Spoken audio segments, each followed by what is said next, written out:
What's good, everyone? OJ here. Welcome back to another video. Today we've got a lot of big JRPG Nintendo Switch 2 news to go over. So let's go ahead and jump right into what the Metaphor ReFantazio director, Mr. Katsuda Hashino, had to say about Atlus's JRPGs going forward in the future and how they need to evolve and be more accessible, and how I personally feel that's going to relate to the upcoming Metaphor ReFantazio Nintendo Switch 2 edition, which I think is going to happen. We're going to talk about that and other things like Persona. So here's what he had to say, quote, "More so than just latching onto a specific genre of game, we're going back to how we can evolve our JRPG and what it looks like. For us, it's coming to a turning point where we want to really take it to the next level in terms of how our JRPGs are.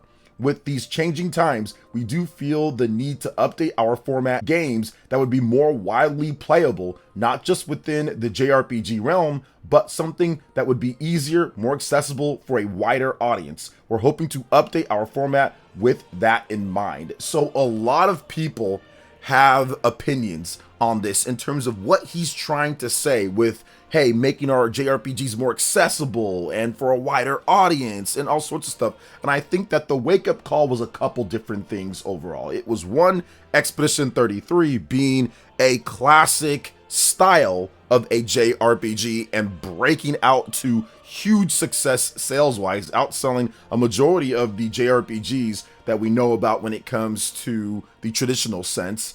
And I would also say Metaphor ReFantazio, that game doing incredibly well at the beginning. They sold over 1 million units in like a day or something, but then have struggled a bit to tack on sales since then. And I think a lot of that is largely due to there being no Nintendo format for that game. A lot of the people that want to play a game like Metaphor ReFantazio are on Nintendo Switch 1 or of course Nintendo Switch 2, and Nintendo Switch 1 has 150 million units sold and you're not on that platform, and that's understandable considering the type of tech in the game and everything. I think it would be hard to get a version of that game going and everything, so that's part of it, but I think that's also a part of the reason why the game didn't do as well as maybe they would hope, at least. But I do think that what he's trying to say here is true. I think that Atlus has been going with a certain formula or a certain style now for decades at this point. You have the calendar system, you have a lot of rigid structure that I think that some people just decided that they're not going to try. Now, there's a lot of people that will. Persona 5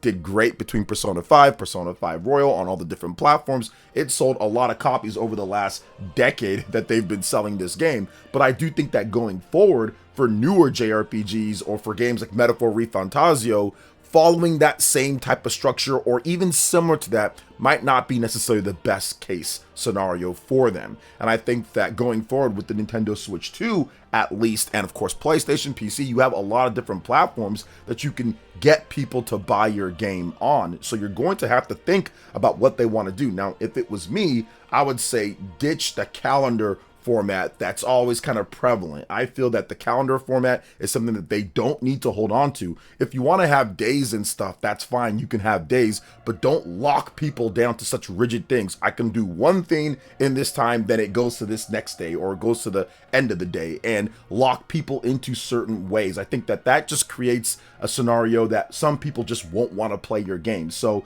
like Mr. Hashino is saying here, they need to evolve their JRPGs. They need to try something a bit different, and I'm looking forward to seeing that. I still feel that there's going to be Metaphor ReFantazio on the Nintendo Switch 2. I don't know if it's going to be this year. Maybe it's announced this year and drops next year. Maybe they announce it next year. Like, there's still a lot of games that can get ports from PlayStation 4 and PlayStation 5 over to the Nintendo Switch 2. So I just don't know the timing for when they want to do it, but I wouldn't be surprised if Metaphor ReFantazio finally hits the Nintendo Switch 2 this year, because I do think that would give it a nice bump. Obviously, you look at the Japanese sales, it's doing incredibly well there, and there are definitely a lot of people that are probably waiting to play it on the Nintendo Switch 2 in Japan, in addition to worldwide as well. I've came across a number of people that have said, hey, I didn't buy the game because maybe I thought that they do like a special edition of the game, like a Royal Edition or something like that, and also I'm waiting for a Nintendo Switch 2 edition of the game.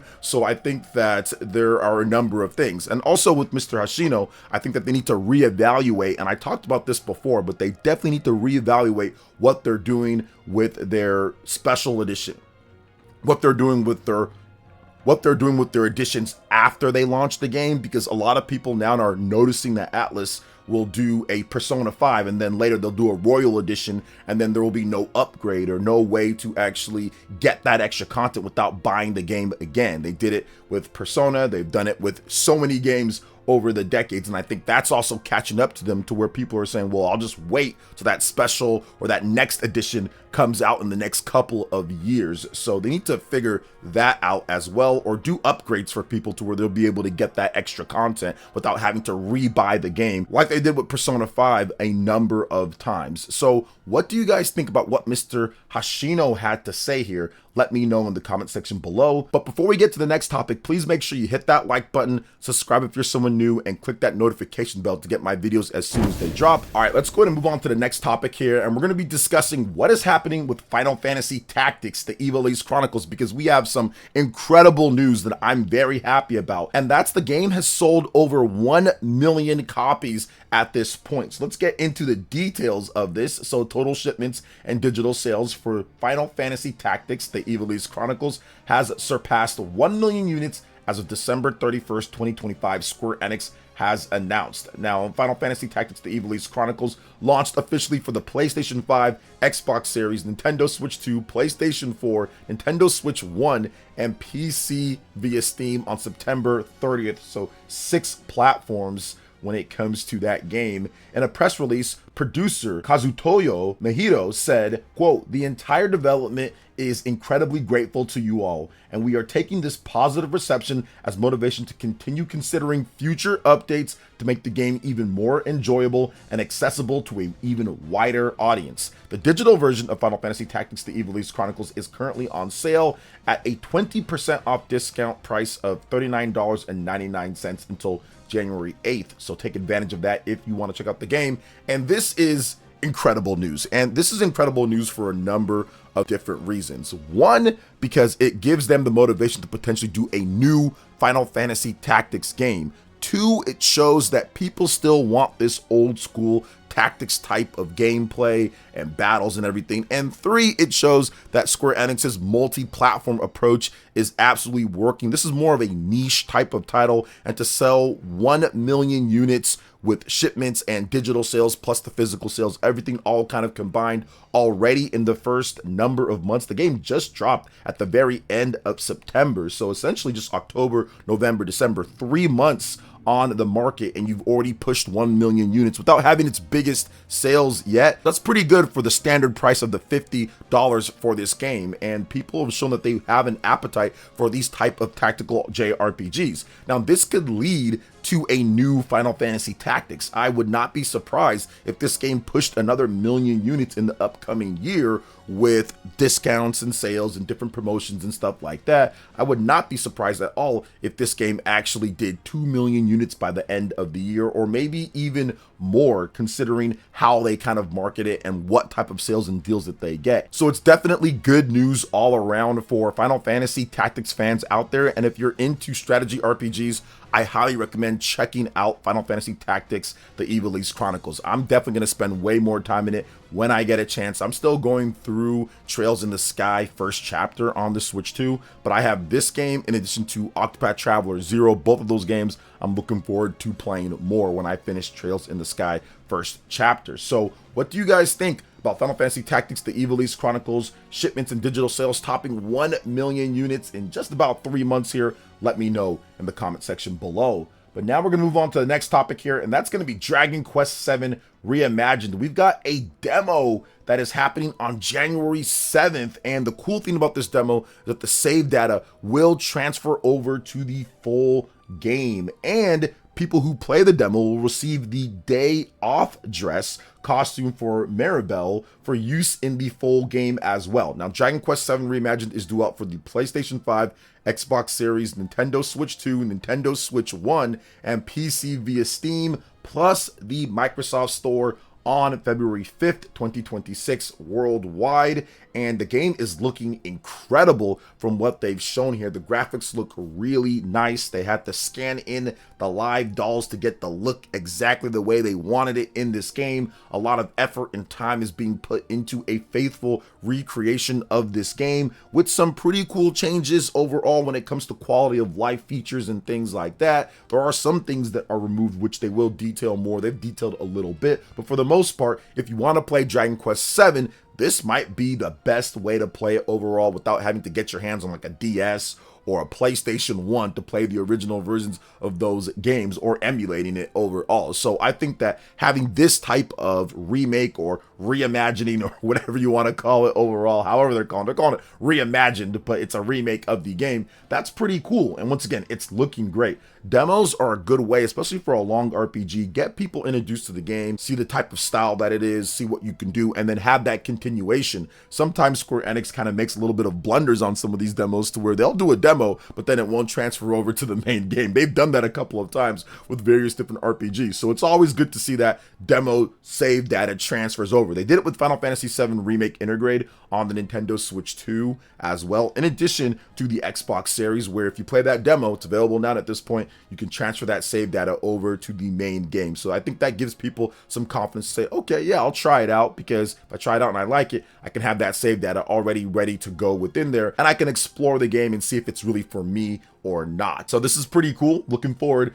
to checking out the game, of course. The demo's coming up pretty soon here. And of course, I'll be picking up the game on February 5th, 2026. So what do you guys think about this when it comes to Dragon Quest VII Reimagined? Let me know in the comment section below. All right, and moving on to the next topic here. We've got an interesting thing from the 100-line director, Mr. Kazutaka Kodaka. He has stated that he will consider doing the 100-line Last Defense Academy Nintendo Switch 2 upgrade. However, PS5 and Xbox Series ports are not being considered at the moment. And it's interesting when it comes down to this, because this was a little bit of a controversy with the game, because originally it wasn't selling too well, and people were saying, oh, well, the reason why it's not selling too well is because there is no PlayStation 4, there is no PlayStation 5 version. Now, after some discounts and some viral marketing, somewhat viral marketing, word of mouth, and more people playing the game, they were able to actually get it in a pretty good spot to where it seemed like he was satisfied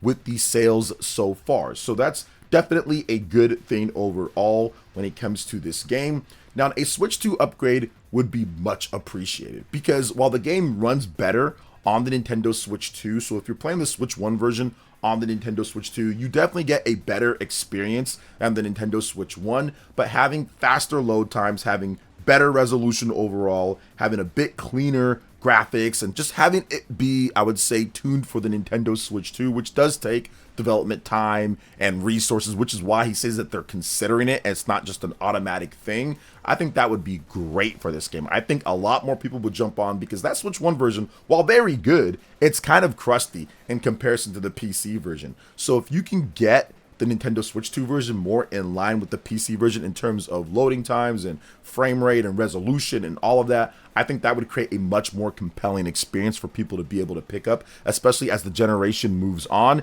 And of course, with the Nintendo Switch 2, just the huge popularity of the game. It's doing incredibly well. So I think that'd be a good idea, because I actually almost bought this game. I think I downloaded the demo. I almost bought this game, but I haven't got it quite yet, because I was thinking maybe they make a Nintendo Switch 2 edition of it. There's a lot of variety in this game. There's a lot of different paths. It is a monster of a game from a dialogue perspective as well. So if you're looking for something that's kind of crazy, that has some really interesting and fun dialogue choices and options, and has a lot of content, then this game is definitely for you overall. So I'm looking forward to seeing exactly what they're going to do with the game. But yeah, shout outs to him. They did their best on this one. And yeah, Switch 2 version would be really good if they're able to get that out there overall. So I think that it can just appeal to a lot more people when it comes down to it. So what do you guys think when it comes to everything that we talked about here with all the different RPG news from Metaphor ReFantazio and ATLUS and what they want to do, Final Fantasy Tactics, and the 1 million plus in sales overall? So that's definitely a good thing. Dragon Quest VII got the demo that's going down, looking forward to that. And of course the 100-line Last Defense Academy and what's going on with the potential Nintendo Switch 2 upgrade. Let me know in the comment section below. All right, guys, that wraps it up for this video here. Thank you so much for watching. I do appreciate it. Please make sure you hit that like button, subscribe if you're someone new, click that notification bell, and check out my other Nintendo Switch 2 RPG content and more right here on screen. Thanks for watching, and we'll catch you guys for the next one. Peace.